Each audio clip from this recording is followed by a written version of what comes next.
छोटे का फोन? हाँ छोटे।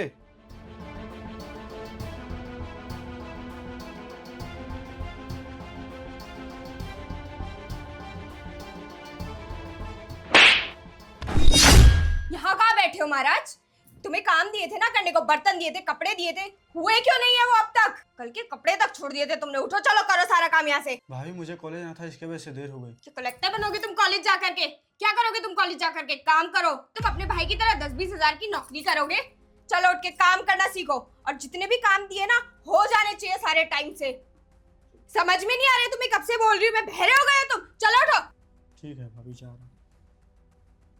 और सुनो, कॉफी ठंडी हो गई तुम्हारे चक्कर में, गर्म करके लेके आओ जल्दी।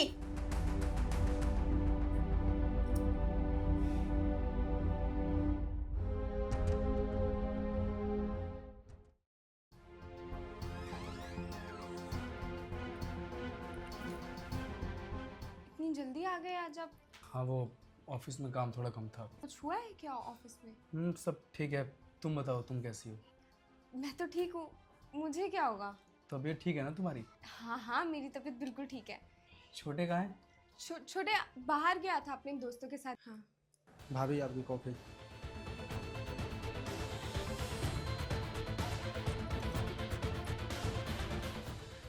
छोटे अंदर ही था, मुझे शायद याद नहीं रहा होगा, मेरे दिमाग से निकल गया होगा। छोटे बाहर गया है? हाँ, ये कौन निकला फिर अंदर से किचन के? बोलो। वो तुम्हें कोई मिसअंडरस्टैंडिंग हो गई है। तुमने इतनी सी बात पे मेरे मार क्यों दिया? छोटे घर पे था, मुझे पता नहीं था बस। इतनी सी बात, ये तुम्हें छोटी सी बात लग रही है? तुम्हारे तो शर्म नहीं है क्या? जब तुम्हारा सच पूरा सामने आ चुका है तो क्यों भोले बनने का नाटक कर रही हो? अरे थोड़ी मिसअंडरस्टैंडिंग हो गई होगी। छोटे बता ना भैया को, समझ रहा है ना तुम्हें क्या कह रही हूँ? बता भैया को कि ऐसा कुछ नहीं है। हाँ भैया, भाभी तो बिल्कुल सही बोल रही हैं, अच्छे से ख्याल रखती हैं मेरा। देख लिया ना तुमने, हो गई ना तुम्हारी कंफ्यूजन दूर। फालतू में मुझ पे शक करते रहते हो, एक मिसअंडरस्टैंडिंग थी, हो गई सॉल्व। देख लिया मैंने, और तुम भी देख लो कि तुम मेरे भाई को किस कदर बिगाड़ चुकी हो, किस कदर उस पर अपना डर बैठा चुकी हो कि उसका बड़ा भाई सामने खड़ा है, उसके बावजूद वो तुम्हारी हाँ में हाँ मिला रहा है। अरे लेकिन तुम कहना क्या चाहते हो? मैं कुछ समझी नहीं। जरूर तुम्हें कोई गलतफहमी हुई है। थोड़ी देर पहले तुम मेरे भाई को मार रही थी ना, उसे पीट रही थी, उससे कॉफी बनवाने की बात कर रही थी, तो मैं वीडियो कॉल पे था, सब कुछ देखा मैंने अपनी आंखों से। दरअसल मेरे छोटे भाई ने ना मुझसे कई बार कहने की कोशिश करी, मुझे बताने की कोशिश करी, मगर मैंने इसकी बातों पे कभी यकीन नहीं किया। मुझे लगा छोटा है, बच्चा है, मजाक कर रहा होगा, बहकी बहकी बातें करता है ये। मगर आज आज मुझे खुद से नफरत हो रही है कि तुम जैसी लड़की से शादी की मैंने। अब चुपचाप खड़ी क्यों है? जवाब दो। वीरू मुझे माफ कर दो, मुझसे ना बहुत बड़ी गलती हो गई। मैं प्रॉमिस ऐसी गलती कभी नहीं करूंगी। प्यार में से कौन सी कमी रह गई थी जो तुमने तुमने ये सब किया मेरे भाई के साथ?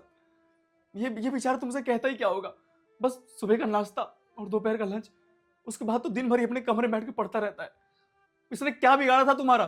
तुम्हारी कोई शिकायत थी? तुम मुझसे बोलती, ऐसी तुम्हारी कौन सी जरूरत थी जो जो मैंने पूरी नहीं की? अरे जिंदगी खराब कर दी तुमने मेरी शादी करके। मेरे घर वालों ने मुझसे बोला था कि शादी करके ऐशो आराम करूंगी, और तुमने ये मुसीबत मेरे सर पे लाद दी। अब मैं क्या करूं? ये नहीं करूं तो मेरे पास कोई ऑप्शन था ही नहीं। मैंने सोचा था शादी करूंगी, मियाँ बीवी दोनों साथ में रहेंगे, ऐशो आराम करेंगे, खाना खाएंगे, सोएंगे, घूमने जाएंगे।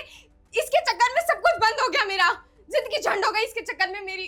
तुम्हें नहीं पता, इसकी वजह से मुझे सुबह 5 बजे उठना पड़ता है ताकि इसको खाना दे दूं, ताकि ये कॉलेज चले जाए अपने, और उसके बाद मुझे इसका इंतजार करके रात को 12 बजे तक जगना पड़ता है, क्योंकि ये महाराज तो पढ़ते हैं ना रात भर। इसकी वजह से मेरा पूरा सत्यानाश हो गया है। तुम क्या चाहते हो? मैं क्या करूं इसके बाद? इससे काम ना कराऊं? 2 काम कर देगा तो घिस नहीं जाएगा ये? कोई बात नहीं, तुम्हारी कोई गलती नहीं है, सारी गलती मेरे विश्वास की है। मैंने तुम पे विश्वास किया, तुमसे प्यार किया। तुम्हें ऐश करना था ना, तुम करो ऐश, मुझे तुम्हारी कोई भी जरूरत नहीं है। तुम घर में जाओ, अपना बोरिया बिस्तर बांधो और चुपचाप मेरे घर से बाहर निकल जाओ, इससे पहले कि मैं अपना आपा खो दूं, तुम पे हाथ उठाऊं। मैं बेवकूफ था। मैंने सिर्फ तुमसे शादी इसलिए की थी ताकि मेरे बाद तुम मेरे भाई का ख्याल रख सको, इसे पढ़ा लिखा सको, इसकी सारी जरूरतें पूरी कर सको, क्योंकि क्योंकि माँ बाप के जाने के बाद मैंने तो अपने आप को संभाल लिया, मगर ये छोटा है ना, ये नहीं संभाल पाया अपने आप को। तुम पे हाथ उठाऊं या फिर तुम्हारे नाम पे पुलिस कंप्लेन करूं? चुपचाप अपना सामान उठाओ, मेरे घर से बाहर निकल जाओ। देखो, मुझे तुम्हारी कोई भी जरूरत नहीं है, मैं अकेला काफी हूं अपने भाई का ख्याल रखने के लिए। तुम अपना सामान बांधो और मेरे घर से बाहर निकलो, तलाक के पेपर मैं तुम्हारे घर भिजवा दूंगा। डाइवोर्स? नहीं नहीं वीरू, ऐसा मत करो। अभी तक जो हुआ हुआ, हम बैठ के बात करेंगे शांति से और आगे देखेंगे कैसे करना है। प्लीज मुझे डाइवोर्स मत दो। मैं अपने घर जाके क्या बोलूंगी घर वालों को, कैसे जाऊंगी घर, ये मत करो प्लीज। प्लीज माफ कर दो, मुझसे ना बहुत बड़ी गलती हो गई। प्लीज मुझे मेरी गलती के लिए माफ कर दो। मुझे एक आखिरी मौका दे दो, मैं पक्का सब कुछ ठीक कर दूंगी। प्लीज।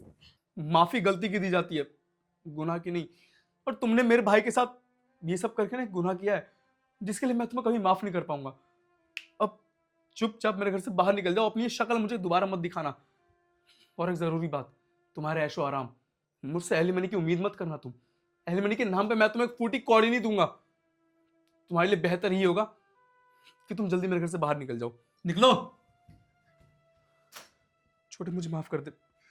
तूने मुझे कई बार बताने की कोशिश की, मगर मैं तेरी बात पे कभी यकीन नहीं किया।